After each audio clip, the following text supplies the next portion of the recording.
찬송가 323장 함께 찬양하시도록 하겠습니다.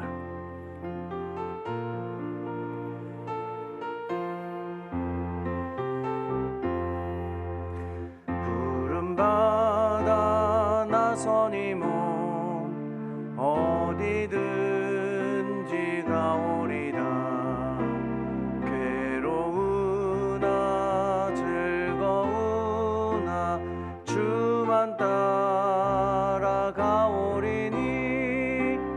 어느 누가 막으리까. 죽음인들 막으리까. 어느 누가 막으리까.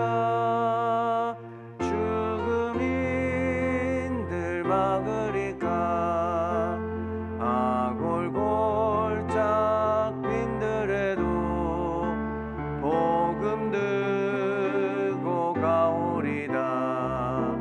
소돔 같은 거리에도 사랑 안고 찾아가서 종의 몸에 지닌 것도 아낌없이 드리리다. 종의 몸에 지닌 것도 아낌없이 드리리다. 존귀 영광 모든 권세 주님 홀로 받으소서. 멸시천대 십자가는 제가 지고 가오리다. 이름 없이 빛도 없이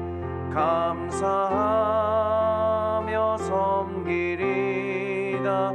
이름 없이 빛도 없이 감사하며 섬기리다.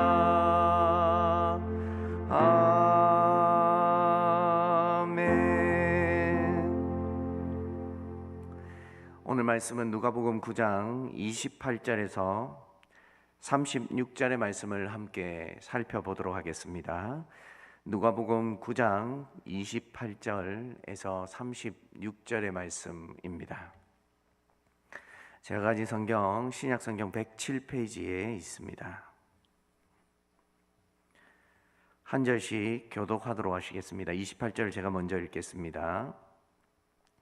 이 말씀을 하신 후 8일쯤 되어 예수께서 베드로와 요한과 야고보를 데리고 기도하시러 산에 올라가서 기도하실 때에 용모가 변화되고 그 옷이 휘어져 광채가 나더라. 문득 두 사람이 예수와 함께 말하니 이는 모세와 엘리야라.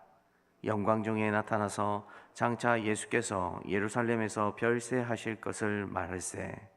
베드로와 및 함께 있는 자들이 깊이 졸다가 온전히 깨어나 예수의 영광과 및 함께 선 두 사람을 보더니 두 사람이 떠날 때에 베드로가 예수께 여짜오되 주여 우리가 여기 있는 것이 좋사오니 우리가 초막셋을 짓되 하나는 주를 위하여 하나는 모세를 위하여 하나는 엘리야를 위하여 하사이다 하되 자기가 하는 말을 자기도 알지 못하더라.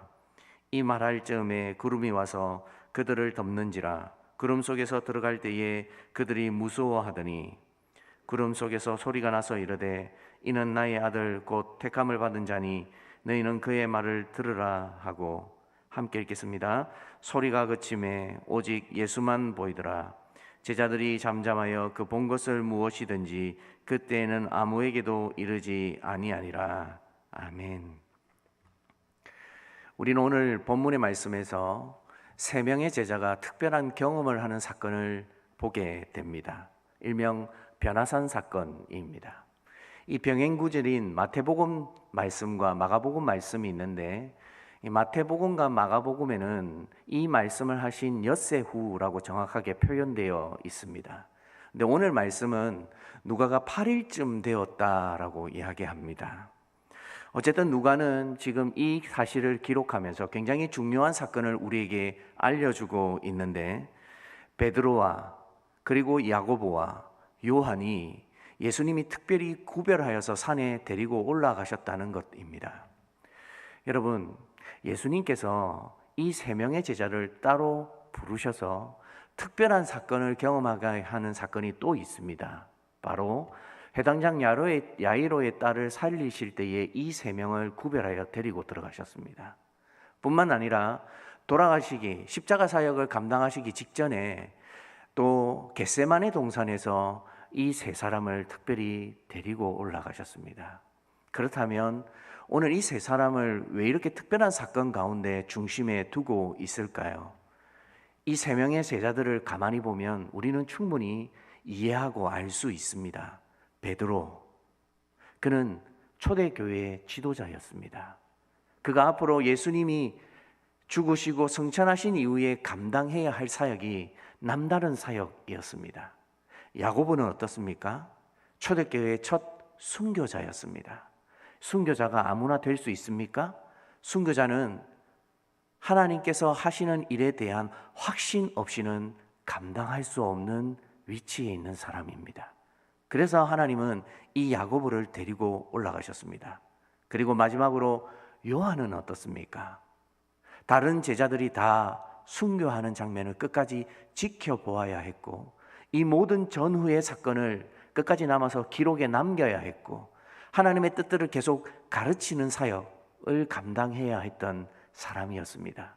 그렇다면 이 세 사람은 예수님의 이제 죽으시고 성천하신 이후에 특별하게 사역을 감당해야 할 사람들이었습니다. 그래서 예수님은 이 세 사람을 구별하여서 데리고 올라가십니다.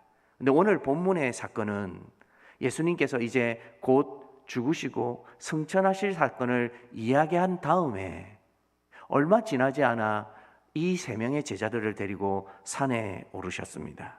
그 산에 올랐을 때에 이들에게 기도를 부탁하신 것 같습니다. 기도하고 있을 때에 겟세마네 동산과 같은 비슷한 사건이 일어나는데 졸고 있습니다. 조는 와중에 예수님께서 용모가 변합니다. 마가복음에 보면 이 세상의 흰 것으로는 더 이상 표현할 것이 없다라고 할 정도로 의복이 휘어집니다. 무슨 일을 보여주고 계시는 겁니까? 예수님께서 다시 영광을 덧입으시는 겁니다. 원래 영광스러운 그분이 잠시 우리를 위해 이 땅에 낮아지셨고 영광을 벗은 상태로 사람들에게 사역하시다가 본래의 모습을 이제 이 세 명의 제자들에게 잠시 보여주는 사건이 오늘 본문의 말씀입니다. 우리가 만약 이 변화산에 함께 올라가서 이 사건을 두 눈으로 직접 본다면 어떤 마음이 들겠습니까? 아마 주님이 보여주시고 특별한 장소로 인도해 주시고 또 의미 있는 사건들을 경험하게 하신 것 때문에 감사할 겁니다. 근데 이 세 사람은 무엇을 하고 있습니까? 여전히 졸고 있습니다. 졸고 있을 때에 또 두 사람이 등장합니다. 누가 등장합니까? 모세와 엘리야입니다. 여러분, 예수님이 이제 큰 일을 앞두고 계십니다. 그런데 구약의 수많은 인물들 중에 딱 두 사람, 모세와 엘리야가 예수님과 함께 이 변화산에 나타나서 앞으로 있을 일에 대해서 서로 상의하듯 함께 이야기를 나누고 있는 장면이 오늘 본문의 말씀에 나와 있습니다. 모세, 엘리야, 이 두 사람은 어떤 사람들입니까? 구약에서 하나님의 영광을 덧입어 능력으로 행했던 사람입니다. 여러분, 이 두 사람은 이스라엘에게도 굉장히 뜻깊은 인물이지만 오늘을 살아가는 저와 여러분에게도 하나님의 능력을 덧입는 사람이 어떻게 살아야 하고 어떤 사명을 감당하고 어떤 길을 걸어가야 하는지에 대한 모범을 주는 굉장히 구약에서 중요한 두 인물로 등장하고 있습니다. 그렇다면 이 두 인물이 왜 베드로와 야고보와 요한이 있는 이 장소에 함께 나타나고 있을까요? 그리고 왜 예수님은 이들을 데리고 올라가셔서 이 두 사람과 함께 세 분이 상의하는 모습을 직접 보여주고 계실까요? 바로 이 세 사람이 앞으로 하나님의 능력을 덧입어서 하나님의 영광을 드러내야 할 사역을 감당해야 했기 때문입니다. 지금의 모습으로는 너무 부족하죠. 한이 없이 부족합니다. 주님이 밝히 보여주심에도 불구하고 이들은 주님의 뜻을 전혀 알아차리지 못합니다. 오히려 졸고 있습니다. 우리의 모습과 같죠. 그러나 때가 되면, 또 하나님의 사역이 다 이루어지면 이 세 사람은 그 누구도 부인할 수 없는 예수님의 죽으심과 부활을 증명할 수 있는 증인의 사명을 감당하게 됩니다. 여러분, 우리가 오늘 이 새벽에 기도하기 위해 모였습니다. 왜 기도하기 위해 모였습니까? 우리가 우리의 스스로의 삶을 살아갈 수 있습니까? 오늘도 선택해야 하고 생각을 정리해야 하고 마음을 추스려서 하나님이 원하시는 뜻을 찾아가야 하는데, 우리의 지혜와 우리의 경험으로 그런 사역을 감당할 수 있습니까? 우리에게는 한없이 부족합니다. 그러면 누구의 도움이 필요합니까? 하나님의 도움이 필요합니다.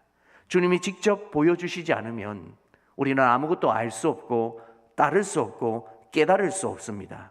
우리의 지금 모습은 한없이 부족하지만 기도하면서 하나님이 보여주시는 것이 무엇인지를 정확하게만 찾아간다면 우리도 하나님의 영광을 경험하고 그분의 능력으로 살아갈 수 있다는 메시지가 오늘 본문의 말씀에 들어 있습니다.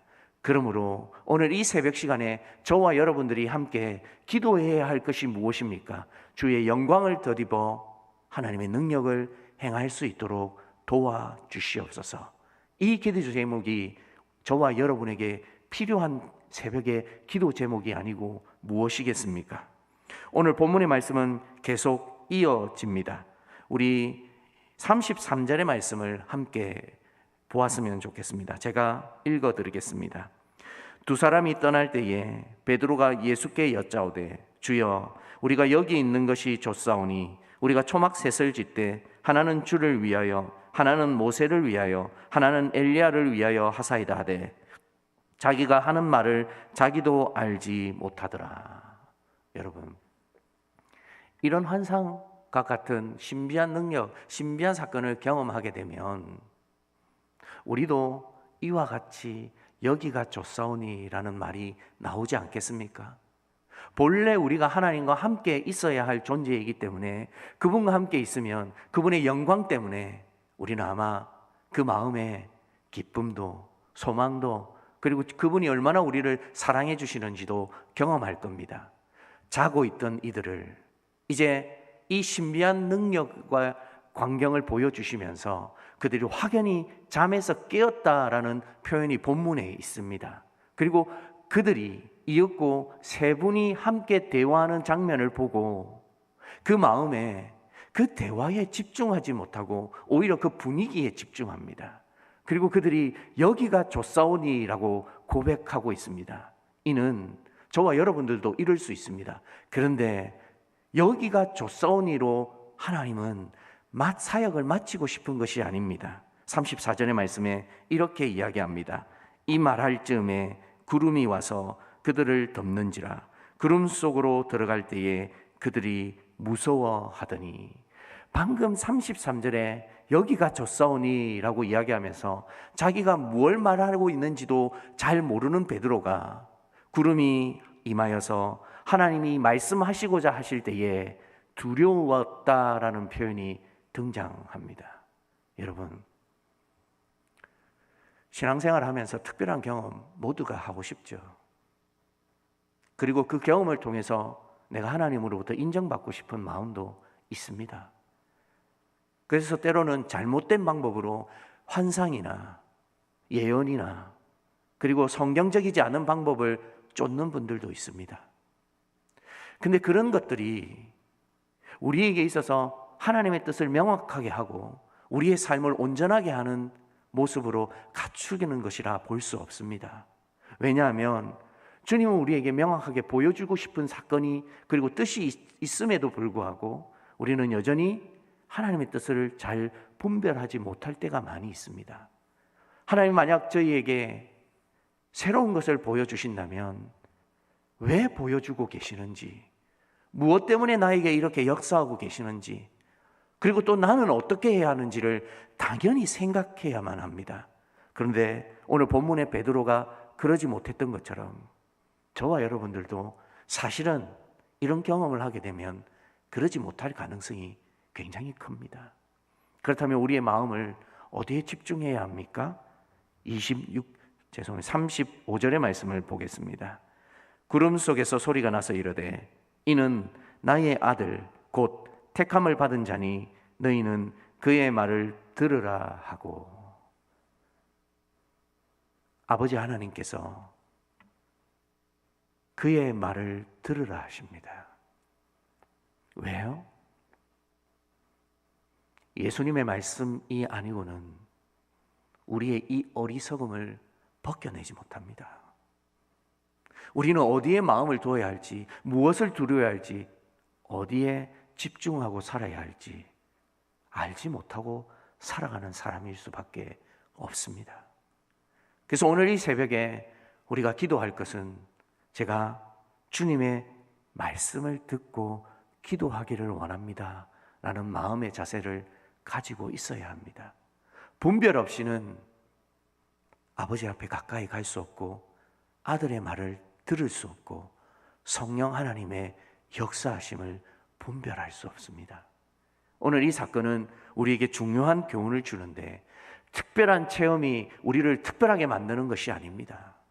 하나님이 이 사역을 통해서 우리에게 알려주시는 것은 기도를 통해 아버지의 뜻을, 아들의 이 땅의 사역을, 성령 하나님의 역사를 선명하게 붙잡고 쫓아가라는 것입니다.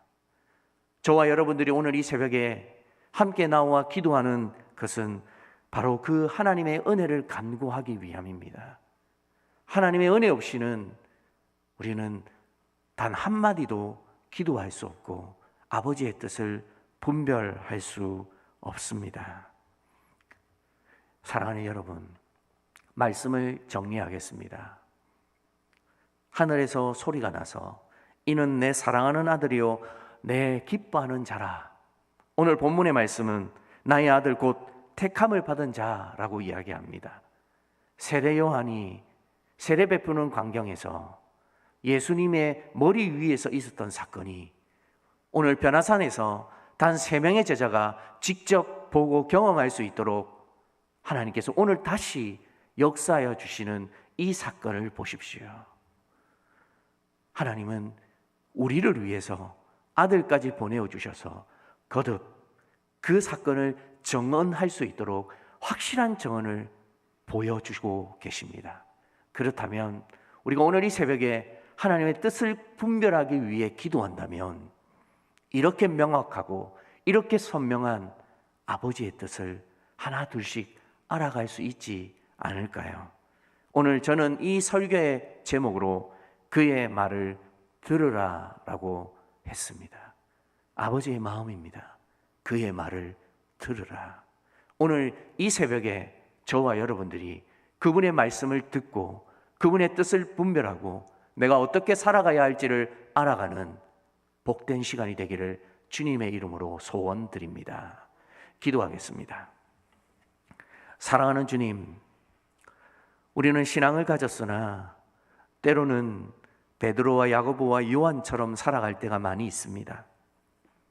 하나님의 선하신 뜻이 있음에도 그 뜻을 좀처럼 분별하지 못하고 아버지의 뜻과는 전혀 다른 방향으로 살아갈 때가 많이 있습니다. 저희의 부족함을, 저희의 우둔함과 지혜 없음을 용서하여 주시옵소서. 그래서 주님은 오늘 이 새벽에 우리로 기도하라 하셨습니다.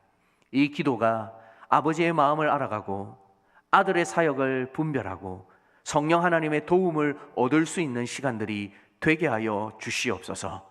그래서 우리의 마음이 하나님의 뜻으로 가득해질 수 있도록 도와주시고 내 뜻과 내 마음이 꺾여질 수 있는 시간들이 되어지게 하여 주시옵소서. 조용히 기도할 때에 하나님이 이 세상에서는 알 수 없고 또 경험할 수 없는 놀라운 것을 깨닫게 해주시고 그 기쁨이 무엇인지, 그리고 우리가 두려워하고 경외하고 하나님을 쫓아가야 할 것이 무엇인지를 선명하게 알게 하여 주셔서 기도의 사람이 어떻게 하나님의 뜻을 분별하고 살아가야 할지를 알아가는 시간들이 되게 하여 주시옵소서. 우리 성도들 이제 하나님 어제 귀한 주일을 보내고 일주일의 삶을 시작합니다.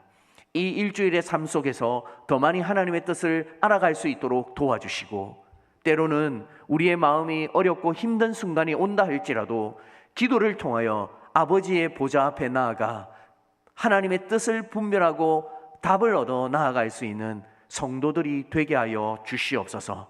무엇보다도 이 세상이 험하고 악합니다. 하나님은 어디에도 나의 마음을 이해해주고 기댈 데가 없음을 고백합니다. 그래서 오늘 이 새벽에 나와 하나님께 의지하오니 하나님께서 선하신 것으로 우리 마음에 채워주셔서 내가 마땅히 해야 할 것을 알게 해주시고 마땅히 기도할 바를 알게 해주셔서 내 뜻과 내 소원대로 살아가는 것이 아니라 하나님이 주신 사명대로 살아갈 수 있는 은혜가 있게 하여 주시옵소서. 특별히 저희 가음정교회를 기억하여 주셔서 이 교회가 주님의 은혜 아래 더 든든히 세워질 수 있는 교회가 되게 하여 주시고, 하나님의 뜻이 무엇인지를 온 성도들이 같은 마음으로 찾아갈 수 있는 영적인 공동체가 되게 하여 주시옵소서. 하나님, 우리 성도들 중에 어려움을 겪고 있는 성도들의 삶의 자리에 찾아가 주셔서 위로하여 주시고, 그들이 하나님의 음성을 듣고 그 삶의 자리에서 다시 일어날 수 있는 은혜도 있게 하여 주시옵소서. 사랑하는 주님, 이 땅이 더 흉흉해지고 경제적으로 어두워지고 각처의 기근과 지진이 보여집니다. 하나님의 말씀에 말세의 징조라 하셨는데 우리는 이 때에 이 세상 속에서 어떻게 우리가 살아가야 할지를 모르고 있는 중에 있습니다. 우리가 졸지 않게 하여 주시고 깨어있게 하여 주시고 기도하면서 어디에 도움을 드려야 할지 또 어떻게 살아야 할지를 치열하게 알아갈 수 있는 성도들이 되게 하여 주시옵소서. 이제 개인적으로 기도하고자 합니다. 하나님의 음성을 들을 수 있도록 도와주시고 아버지의 능력을 덧입을 수 있는 시간이 되게 하여 주시옵소서. 이 모든 것을 우리 주 예수 그리스도의 이름으로 기도드리옵나이다. 아멘. 개인적으로 기도하시고 자유하시겠습니다.